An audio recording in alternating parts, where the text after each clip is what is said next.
Hi, it's Randy Rolfe from the Institute for Creative Solutions, sharing foundational concepts about vibrant health through natural living, which I've been doing for 50 years now. And last month I just turned 76, and there are no signs of getting old, except maybe looking a little older. But today I want to share about the news from the Food Institute, which is an industry newsletter for the food industry.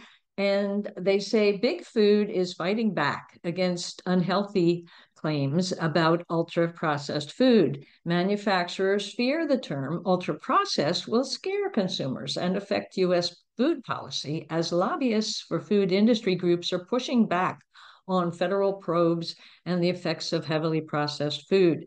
It's a new front in a struggle that could reshape Americans' nutrition and threaten profits for prominent companies in grocery.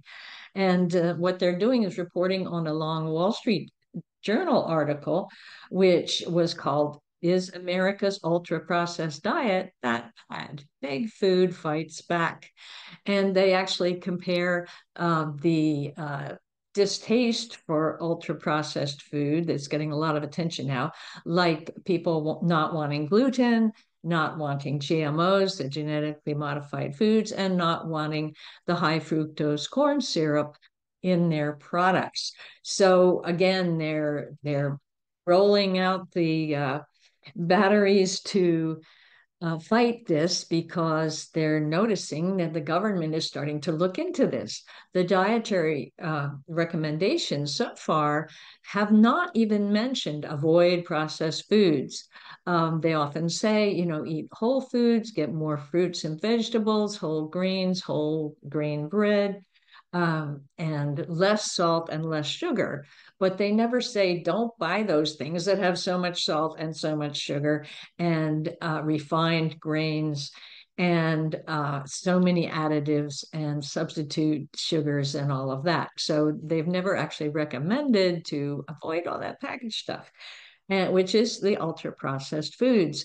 And yet the science today is showing there are already so many studies making it really, really clear that the more ultra processed foods you have, the more problems you have. Not only the chronic diseases like diabetes, heart disease, dementia, cancer, but also all the other things, arthritis, poor digestion, allergies.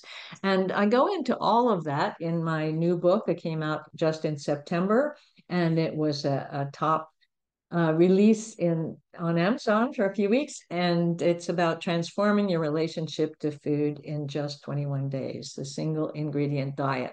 So this is a hot book because it's actually standing up against big food that is poisoning us and making us die earlier.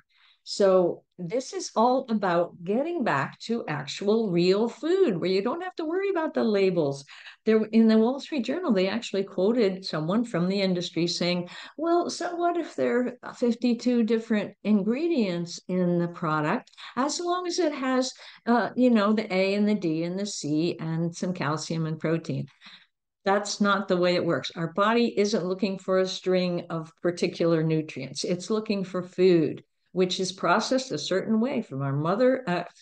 Our mother milk for sure, but also from our mouth to our tummy to our digestion to our elimination. It's all designed to deal with food, not a bunch of nutrients added to a bunch of refined foods with a whole lot of petrochemical derivative additives. So that's what I wanted to share today. Watch out because the lobbyists are trying to convince the government not to recommend what is actually healthy for us, which is eating real food. And the food industry makes most of its money from processed foods, and we overeat them because they're designed to addict us with too much sugar, too much salt, and some nasty, nasty chemicals that actually cause us to crave more. So it's all for today, but look out. It's time to get back to real food and defend ourselves against breaking down our bodies with poisons in our what we're calling food. Thank you.